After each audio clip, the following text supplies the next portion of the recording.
Hello, dear friends. It's me, Verge, and thank you for meeting me on the Verge.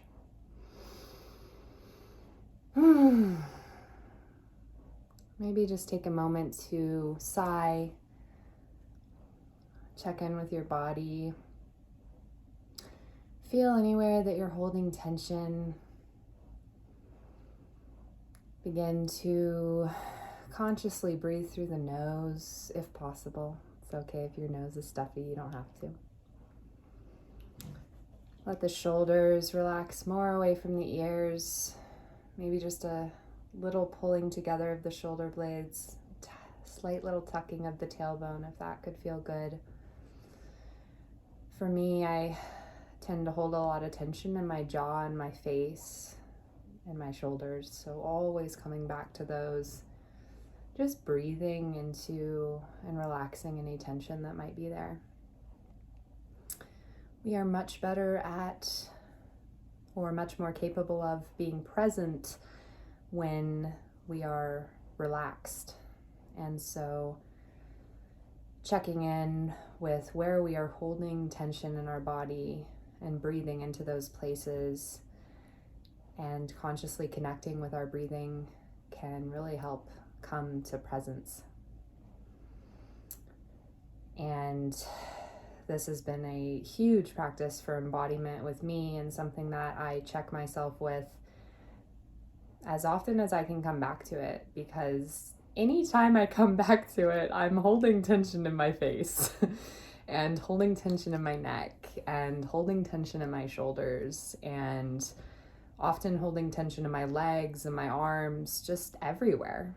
And so I invite you to just keep coming back to that and just keep allowing your breath to go into those places of tension, to let your belly be relaxed, to do an audible sigh whenever possible, and to continuously let the distance between your shoulders and your ears increase. And sometimes it helps for me. Many of you have probably heard of EFT, the tapping technique. Sometimes it helps for me if there's somewhere that I'm feeling a lot of sensation. Like, for instance, I've been feeling a lot of sensation and sort of almost a pain, like in my left ear and my left jaw, which I feel like has something to do with my feminine aspect, my mother line, as far as speaking and listening, and also anger. I feel like it's stored in our jaw a lot.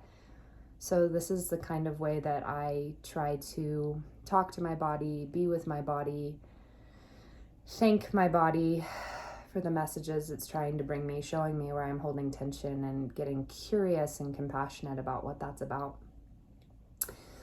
So a couple of things that I wanted to talk to you guys about today.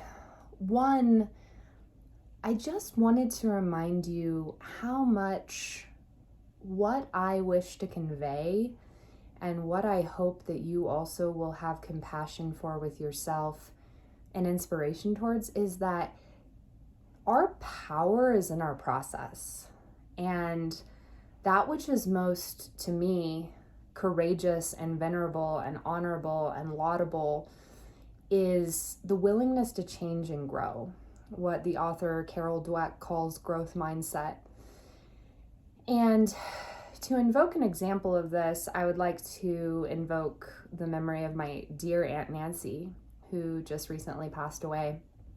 And below in the About section, I'll paste my social media post that I made about my Aunt Nancy. I'll also link to my Instagram for any of you who are interested. And the gist of it is that my Aunt Nancy was an incredible human being.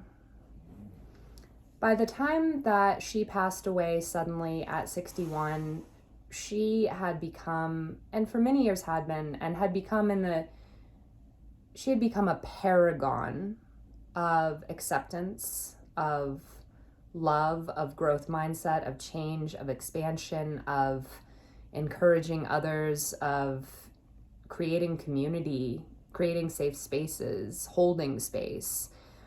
Aunt Nancy is the one who told me about Brene Brown.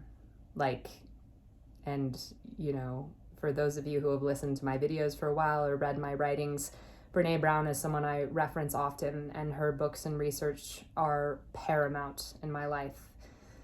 I'll link to her website down below. If you don't know who Brene Brown is, please get to know her. And she has plenty of talks on YouTube as well. Just look up Brene Brown. Her first YouTube talk that went viral was The Power of Vulnerability. The most recent book I read by her was Dare to Lead. So I invoke Aunt Nancy because this is a woman who anywhere from 500 to 600 people came to her viewing, and a similar number at her funeral. And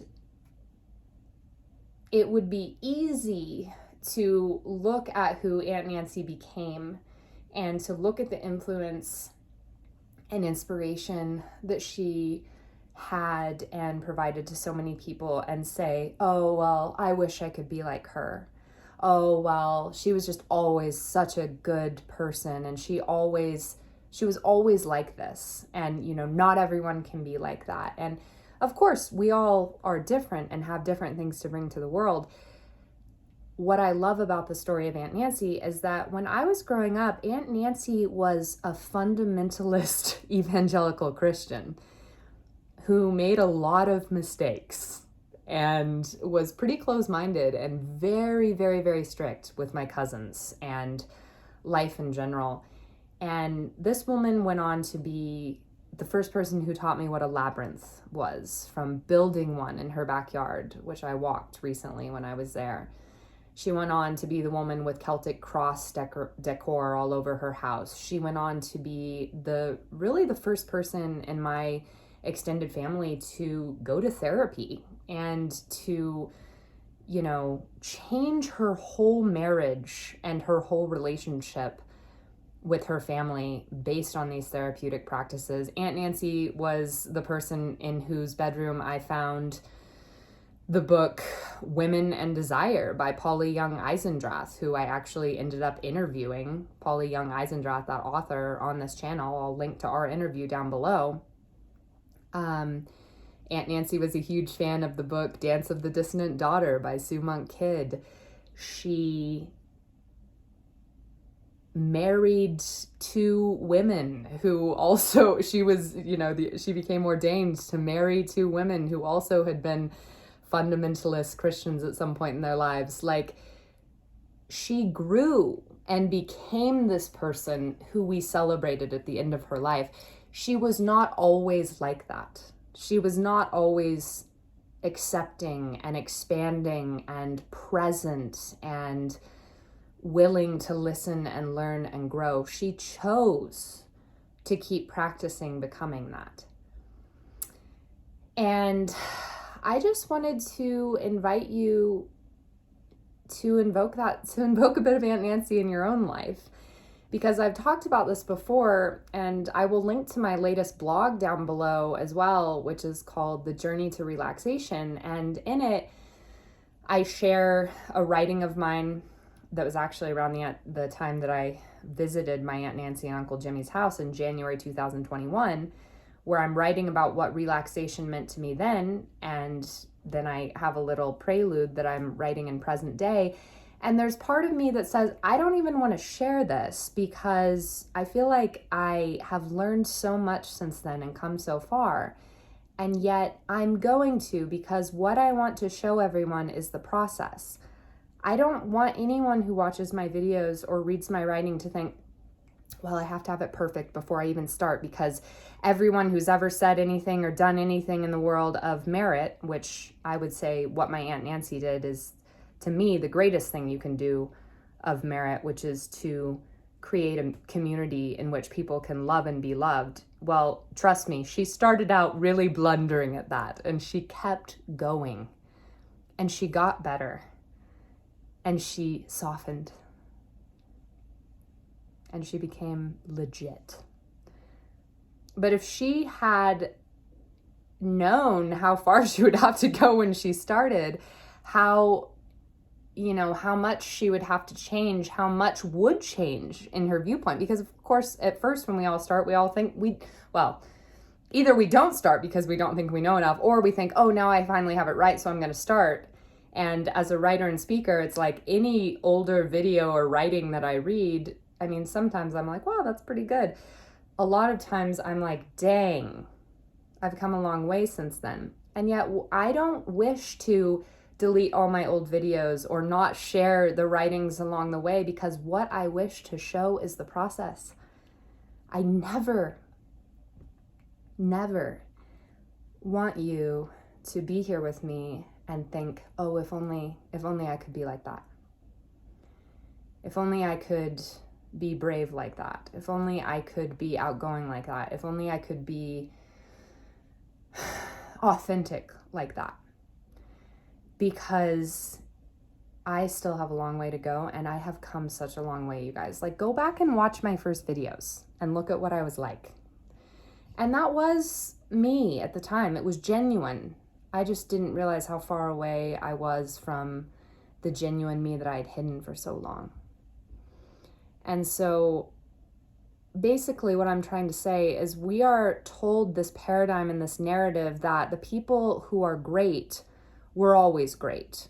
And they were never, embarrassingly fumbling and getting better along the way and starting a long ways from where they ended up or are now. It's like people are like, oh, I don't do that because I'm not good at that. Well, how do you think that people got good at it? By practicing. That's how. Yes, there are innate talents, but honestly, to me, that's not even that interesting. And, maybe those innate predispositions are towards our gifts. What I'm saying is what I really respect and what I really want to share with people is that what is courageous is being willing to start where we are and to keep learning and growing from there. And that's what I want to share with people. Whatever happens with my writing and my speaking, of course there's been that part of me that's like, oh my gosh, what if I actually go somewhere with it? And then people go back and look at my first videos or read my first writings and they're like, this girl isn't legit. Like, look how spiritual bypassy this is. Look how fake tone put on whatever this is. Look how poor this writing is or whatever. And yet, what if that makes it all the more amazing where I go? I recently had a friend who is a comedian tell me, and he's, been in the scene for like a year and got his ass handed to him essentially for quite a while, and was just doing terrible. And he's thought, that he was like the funniest person that a lot of people knew for a long time. And then he tries to really go on the comedy scene in Denver and no one thinks he's funny. And he just keeps going and keeps going. And finally has started to make it. And recently he had someone in the comedy scene come up to him and say, hey man, like, I saw you a year ago and I saw like where you started. And I just want to say, like, you've really come a long way and good on you for sticking with it. And you're funny, you weren't then, you are now. And it's that same kind of thing. Like, my friend said, he thought that if someone ever saw him not being funny, that they would never be able to think he was funny in the future. And he and I discussed how actually the reality is the opposite of that, maybe. That when you see someone having the guts to get up there and be humbled and realize that they're not funny and keep coming and eventually actually hit their stride, there's something more beautiful about that than having been perfect or good at it to begin with. So on that note, I will just end with an example, and I will link to this down below as well. I just watched one of the most influential interviews I've ever watched in my life. Again, I will link to it down below. It's Tim Ferriss interviewing Gabor Maté about trauma and addiction and actually ayahuasca as well as other psychedelic therapies. Something really, really struck me with Gabor Maté, where he talks about that we have two needs as children and young ones who are growing up. And two of those needs are to have secure attachment. Also, I will link to attachment theory. If you haven't heard of that, it's definitely something that's worth looking into, that I've been looking into a lot, and realizing how insecure, anxious my own attachment style was and still is. So 2 things that we need as a child: secure attachment, and then authenticity, the ability to be ourselves. But which one are we going to give up if one can only happen at the cost of the other? Authenticity. Because if we find out that us being authentic, aka expressing our true emotions, especially ones that parents are for their own trauma, this isn't about blaming our parents. It's about being real about our experience and what happened to us. So if we get the message, for instance, as I did as a child, that it's not okay to be angry, or it's not okay to be sad, or it's not okay to be loud, or it's not okay to be ostentatious, or it's not okay to be joyful, or it's not okay to be playful, or it's not okay to be gender neutral, or to prefer dressing and acting more as the gender that doesn't match our sex, etc., etc. Anything, any message we receive that tells us that the way that we authentically are makes our attachment be threatened, means that we will give up our authenticity in order to make sure that we have more secure attachment. And it still might not be very secure, but basically it's like, okay, well, I need attachment with you, whoever my primary caregivers are. I also need to be authentic. And I'm this passionate, fiery little spitfire, outspoken, very bold kind of child who has all kinds of questions and things to say. And yes, a lot of fieriness, a lot of anger. And I get the message that it's not okay to be angry or to question things that I'm not okay with. And so I come away saying, okay, well, I will sacrifice that part of me. I will be whoever you want me to be so that I get your love.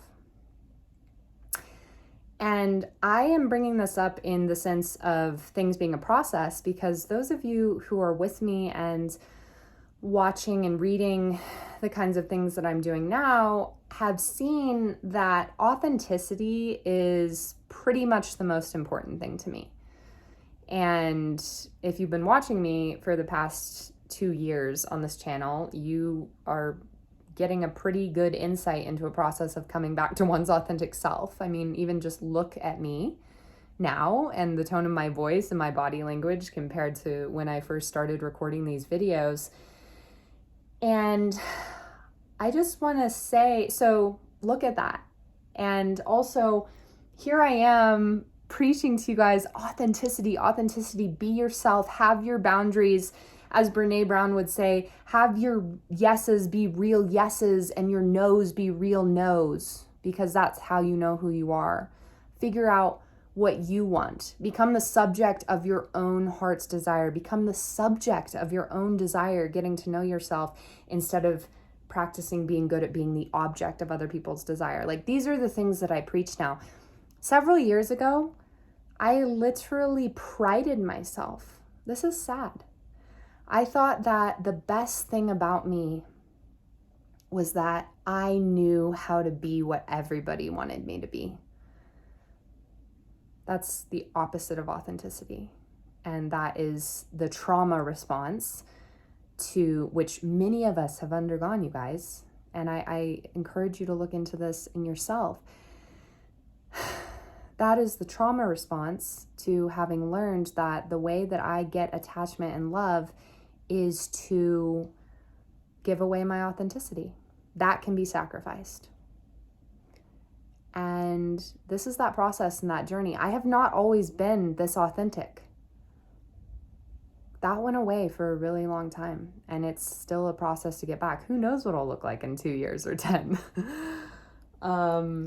But I got really far away from it for a long time and became a people pleaser. And I believe that a big part of the reason that I became such a pothead I would absolutely have considered myself an addict to marijuana for probably 10 years.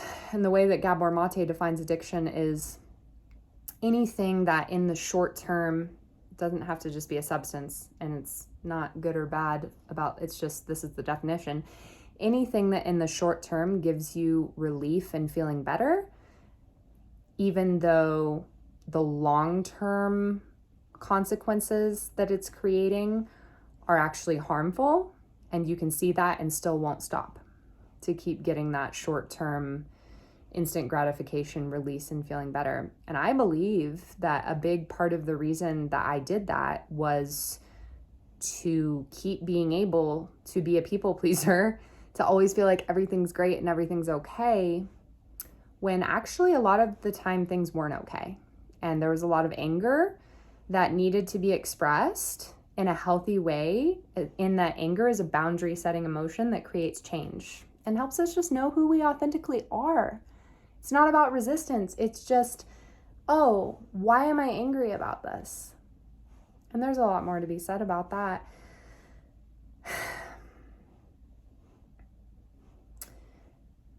And so this is my journey to authenticity. It's a process, and I have come from being someone who prided myself in being able to make everyone comfortable at the expense of my real self. I wasn't conscious of that at the time. I didn't even know who my real self was. To being someone who constantly quotes the words of Janelle Monáe, and I will link to this song down below, which I believe is Q.U.E.E.N by Janelle Monáe. I love her.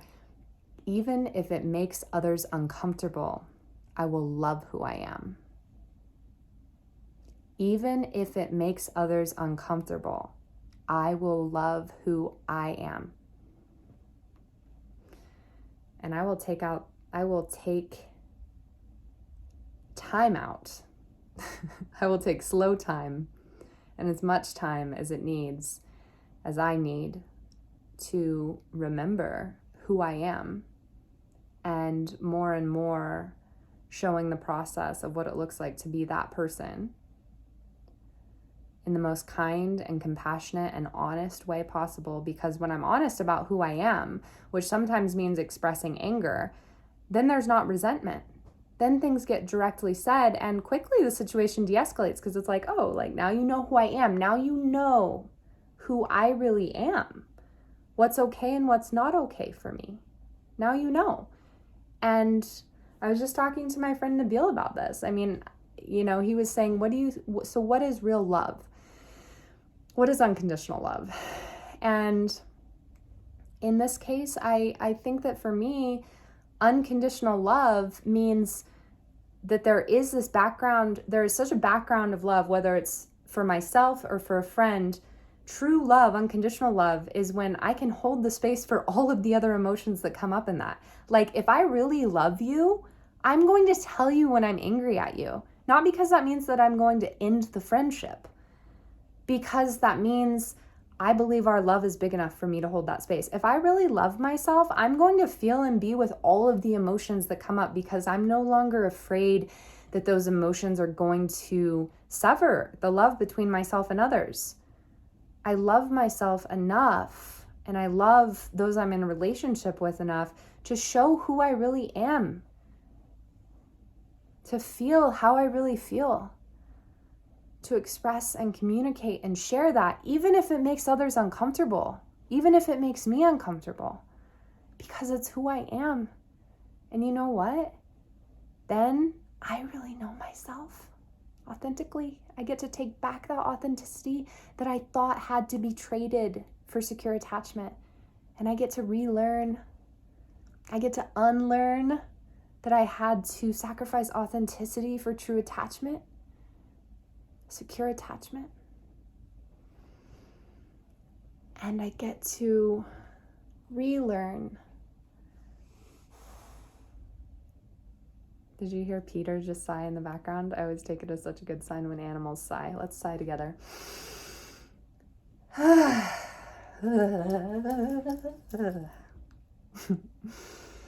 I get to relearn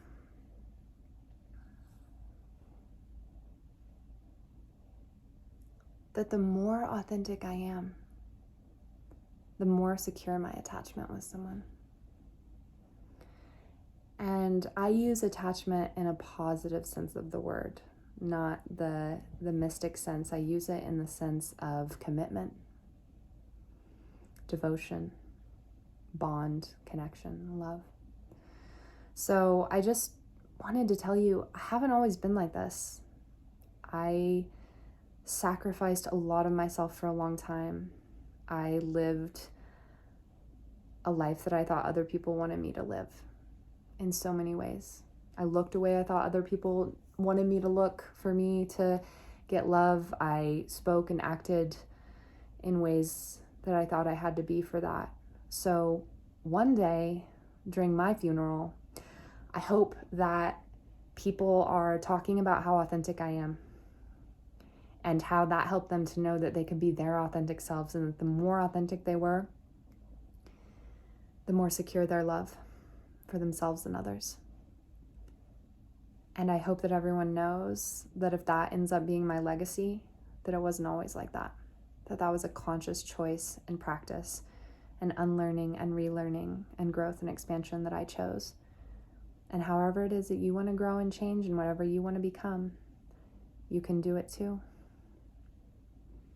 Wherever you start from, you can go wherever you want. And I think it all leads back to who we were in the beginning anyway, that we just had to forget for a while, and we can come back to it together.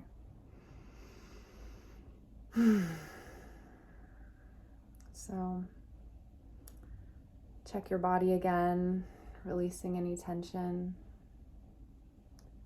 Maybe close the eyes, relax the face. Oh, let those shoulders drop away from the ears. Let the belly be out, just relaxed. Maybe an audible sigh. Thank you so much for being here. Thank you for receiving me in my authenticity and for bringing your authentic self. And thank you for being, as my friend Karin says, which I love, a work in process. And here I will just share one other phrase that she gave me that I really like. She says, instead of goosebumps, truth bumps. So next time you feel those shivers on your body as you're paying attention to your body, you can know it's truth bumps. That's the truth. True that.